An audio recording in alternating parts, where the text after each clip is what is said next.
எல்லாரும் சொல்லணும், நான் 5 அதிகாரம் வாசிச்சேன், நான் 10 அதிகாரம் வாசிச்சேன், நான் நல்ல லீவு நாட்கள்ல 10-20 அதிகாரம் வாசிச்சேன். ஒரு நல்ல லீவு இருக்கு, சனி ஞாயிறு நல்ல லீவு இருக்கு, ஒரு 50 அதிகாரம் வாசிச்சேன்.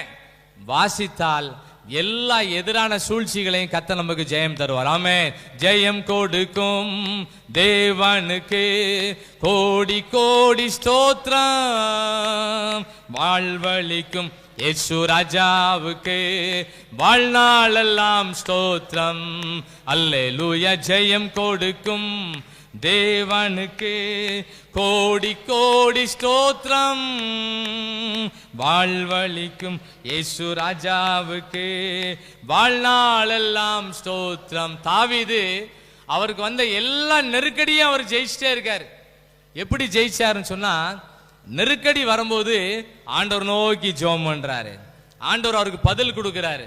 என்ன பதில் கொடுத்தாரு? நீ சகலத்தையும் என்ன பண்ணுவ? திருப்பி கொள்வாய்.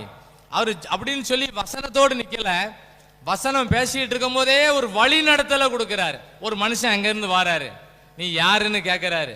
அவர் சொல்றாரு, நாங்க இந்த ஊர்ல இருந்து எல்லாத்தையும் கொள்ளடிச்சு இங்க கொண்டு வச்சிருக்கோம்னு சொன்னாரு. தாவீது சொன்னாரு, என்ன கொண்டு போய் எங்க விடுவியான்னு கேட்டாரு. ஒரு ஜெபம் பண்ணும் போது ஆண்டவரே நல்ல வழி நடத்தல கொடுப்பாரு.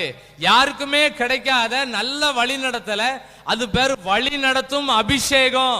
அந்த வழி நடத்தல கர்த்தர் உங்க எல்லாருக்கும் நிச்சயமாய் கொடுப்பார். ஆமென், ஆமென். அகித்தோப்பேலும் அப்சலோமும் சேர்ந்திருக்காங்க. அப்சலோம் தான் பையன், அகித்தோப்பேல் வித்தியாசமான ஒரு மனுஷன்.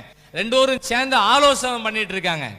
தாவீது ஜெபம் பண்ணுவாரு, கர்த்தாவே இந்த அகித்தோப்பேலின் ஆலோசனை தேவன் பைத்தியமாக்கி போடுங்கன்னு ஜெபம் பண்ணுவாரு. அந்த ஜெபத்துக்கு நல்ல பதில் கிடைச்சது. தாவீது எப்படி ஜெயிச்சாருன்னு சொன்னா, எல்லா சூழ்நிலையிலையும் ஜெபம் பண்ணி ஜெபம் பண்ணி ஜெபம் பண்ணி ஜெபம் பண்ணி எல்லாத்தையும் ஜெயிச்சிட்டார். ஆமென், ஆமென். கையை ஏன் உயர்த்த சொல்லுவோம் தெரியுமா? நம்மளே மறந்து போனாலும் சில நேரம், நெருக்கடியான நேரம் வரும்போது ஆண்டவரே நினைவுபடுத்துவார். ஜெபம் பண்ணுங்க, நல்ல உபவாசம் பண்ணி ஜெபம் பண்ணுங்க, கொஞ்சம் நேரம் எடுத்து ஜெபம் பண்ணுங்க, குடும்பமா ஜெபம் பண்ணுங்க. ஆண்டவரே நம்மளை நினைவுபடுத்துவார். அவர் நமக்குள்ள இருந்து நிறைய காரியங்கள் நமக்கு கற்றுக் கொடுப்பாரு. ஒரு வசனத்தை கூட வாசிக்கலாம். 1 யோவான் 2ஆம் அதிகாரம் 27ஆம் வசனத்தை எல்லாம் சேர்ந்து வாசிக்கலாம். 1 யோவான் 2ஆம் அதிகாரம் 27ஆவது வசனத்தை வாசிக்கும் போது, இந்த அபிஷேகம் நம்ம எல்லாரையும் வழி நடத்தும்.